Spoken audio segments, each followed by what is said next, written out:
Welcome to In Search of Trout. In this episode, we are in the eastern Sierras, and we're going to be fly fishing in a couple different locations, one of which is this site right behind us.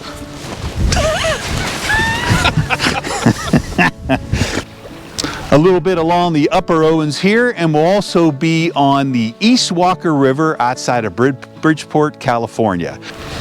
On this trip, we hired a half-day guide on the Walker River, so we're really excited about that. And we also booked a full day on a private ranch, which includes 2.5 miles of Walker River, and we will be the only two fishing on it. Okay, full disclosure here. Neither my buddy Rich or myself have ever fished with nymphs or streamers before. We've always started fishing late enough in the spring that there were hatches, and we could fish dry flies to match. Also, the Walker River is known for big brown trout. We're used to catching at most 12 to 14-inch trout. We just hand strip them in. To us, the reel is just something to hold the line, not something to fight and land the fish with. So, hiring a guide for our first day was as much about learning a new river as it was about learning new fishing methods. Before we left for the trip, our guide Andrew said we just needed our 5-weight rods, 7.5-foot 4X leaders, and our waders. He would provide the flies and anything else needed. Now I have to admit, it felt a little odd walking down to the river with only my rod and without my fishing vest.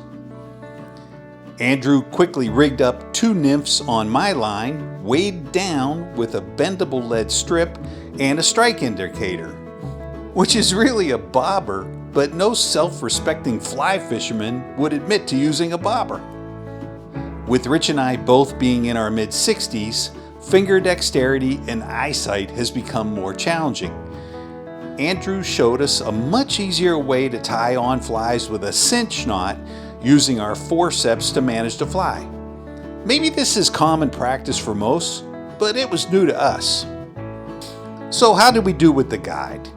We each hooked into a large trout, which put up a good fight, but ultimately broke off before we could get it to the net. Overall, there wasn't a lot of activity, but we were told it was the barometer that was keeping our fish count down, not our poor fishing skills. Sounds like a fish story, right? Turns out to be true. According to Google AI, changes in barometric pressure directly impact a trout's swim bladder, causing physical discomfort and altering their feeding behavior. Trout are highly sensitive to these atmospheric shifts, typically changing their location and appetite based on whether pressure is dropping, rising, or stable. True or not, with or without catching fish, we still got a lot of good information and value out of our time with the guide. As I mentioned in the intro, we booked some time on a private stretch of the East Walker River just across the California state line in Nevada. The Sceirine Ranch contains 2.5 miles of the East Walker River. The owner allows only 4 rods a day on the river.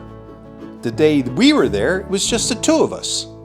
The ranch is protected under the East Sierra Land Trust, so it will remain 2,375 acres of pristine environment for generations to come. So how did we do? Well, when we bumped into the landowner tending to his cattle and Jeff from Ken's Sporting Goods in Bridgeport, we got the old "you should have been here yesterday and you should have been fishing streamer" story. Still, we had a great day on the ranch, and we feel confident we'll do better the next time we're there. Okay, here we are in the eastern Sierras on our second annual boys fly fishing trip.